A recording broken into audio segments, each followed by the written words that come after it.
ভবানী রে সাজিল রঙ্গ জামা বাদের শাড়ি পরে ধুইবা দেখিতে সুন্দর রে সাজিল রঙ্গ জামা কৈলাসের ভবানী রে সাজিল রঙ্গ রে বাদের শাড়ি পরে ধুইবা দেখিতে সুন্দর রে সাজিল রঙ্গ জামা কৈলাসের ভবানী রে সাজিল রঙ্গ রে মাথায় দিল মুকুট আমার গগনে গেল থেকে রে সাজিল রঙ্গ জামা কৈলাসের ভবানী রে সাজিল রঙ্গ রে পায়ে দিল মুকুট আমার দুধ ঝুল বাজে রে সাজিল রঙ্গ জামা কৈলাসের ভবানী রে সাজিল রঙ্গ রে সিংহকে ডাকিয়া ধরিবা কৈলাসেতে যায় রে সাজিল রঙ্গ জামা কৈলাসের ভবানী রে সাজিল রঙ্গ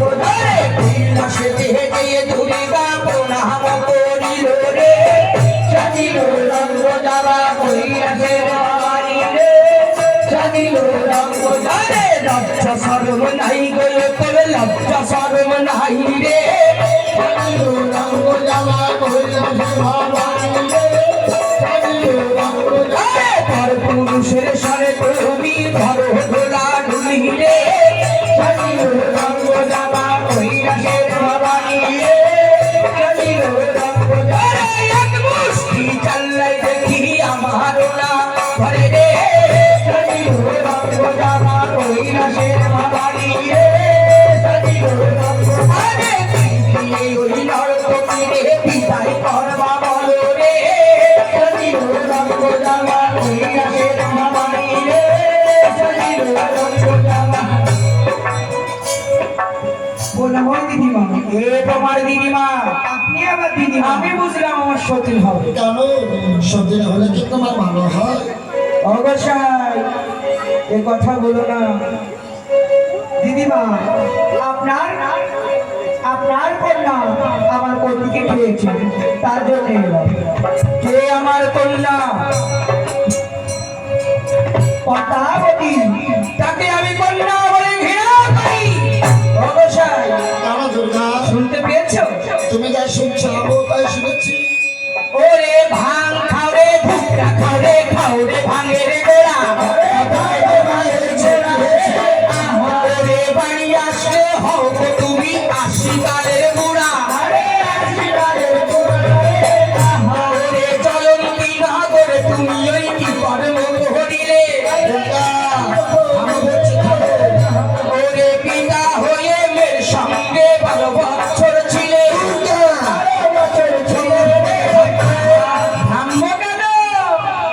আমার জন্য তো আশিকি কইরা আসে দেখেছো আমি পিতা হয়ে মেয়ের সঙ্গে সংসার করেছি, তুমি দেখেছো শুধু শুধু আমাকে অবাক করছো।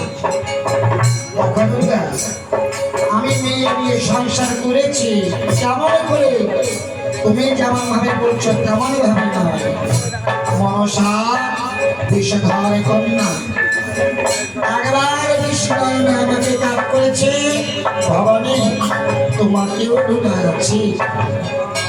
মনে মনে চিন্তা করলে মনসাকে যদি পাঠশালে দেওয়া হয় হয়তো গুরুর ব্যত্রাঘাতে গুরুর উপর অভিমান করে গুরুদেবকে বিষ নয়নে ধরাতে পারি, তাতে গুরু হত্যার পাপ লাগবে মনসা।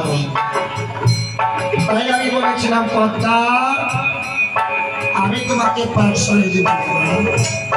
পদ্মা বলে পিতা যদি আমাকে পাঠশালে না দিবে আমি সুশিক্ষায় শিক্ষিত হব কেমন করে? আমি বলেছিলাম মাগো তোমাকে সুশিক্ষায় শিক্ষিত আমি নিজেই করব। তাই পদ্মাকে সুশিক্ষা শিক্ষিত করতে গিয়ে 12 বছর লেগেছিল আমার চরিত্র নগরে। আর তুমি কিনা বলো মেয়ের সংসার করেছি। অদরকার তুমি কি করছো? শুনে শুনে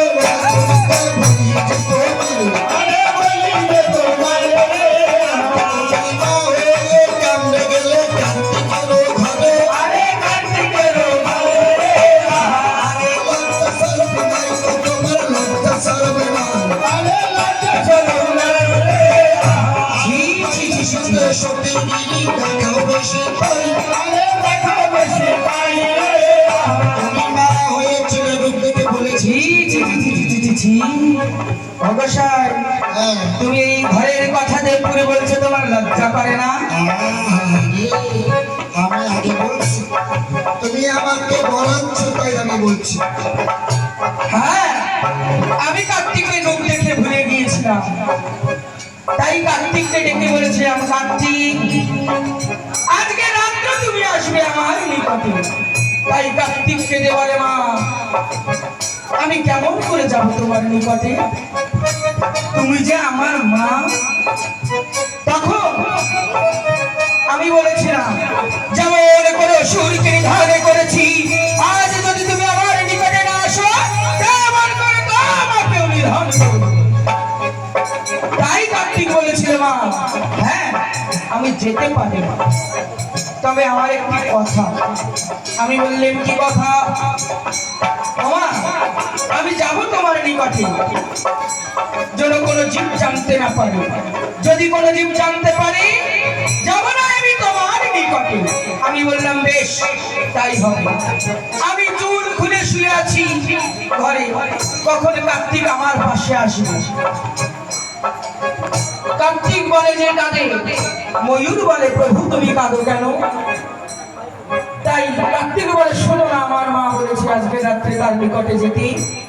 তবে তুমি কিছু বলনি? হ্যাঁ আমি বলেছি, যদি কোনো জীব জানতে পারে, যাবো না তোমার নিকটে। তবে তুমি কোনো চিন্তা করো না, তুমি যাও। কার্তিক এসে আমার বারান্দায় দিল পা, পিছন থেকে ময়ূর ময়ূরী বলে, ঝি ঝি ঝি ঝি ঝি, ধরার মুখে মা বোন বলে কেউ মানবে না। তখন আমি বচ্চনকে সাহায্য করেছিলাম, সব জীবের সংগ্রাম হবে, তাদের হবে না। তখন মায়া বুঝ কেঁদে বলে, আমাদের বাচ্চা হবে কেমন করি? আমি বলেছিলাম, বাচ্চা মায়ের মৃত্যু ঘুমাস্তলে পড়বে, সেই মৃত্যু খুঁজে খাবে। তবে তোমার মতন মেয়ে নিয়ে প্রশ্ন করছি। ময়ূরের উপর দিয়ে সকল দোষ কাটিয়ে দিল। সেদিন যদি ময়ূরী না ডাকতো দুর্গা, তুমি দেখি তোর পার করতে তার কোনো ঠিক ঠিকানা ছিল না। দেখো আমি শুধু বিচার করতে বসেছি, শুধু শুধু আমার সাথে ঝগড়া করো না। যদি কোনো ভালো কথা থাকে তাই বলো আমাকে। কার্তিক, এই তো মা গণেশ, তুমি তাড়াই করে যাও বাবা।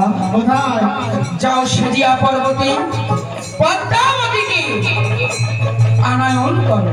পদ্মাবতী যদি না আসে, তবে চুলের মনে ধরে টানতে টানতে নিয়ে আসবে কৈলাস। সতীর প্রতি যদি না বাঁচে গোসাই, তবে তুমিও বুঝে রেখো, আমি আমি মহামায়া দুর্গা। বেহুলা, তুমি কোনো চিন্তা করো না, তুমি যখন আমাকে যেভাবে ডাকবে আমাকে নিজেকে দেখা পাবে। যাও। কার্তিক, ঘরে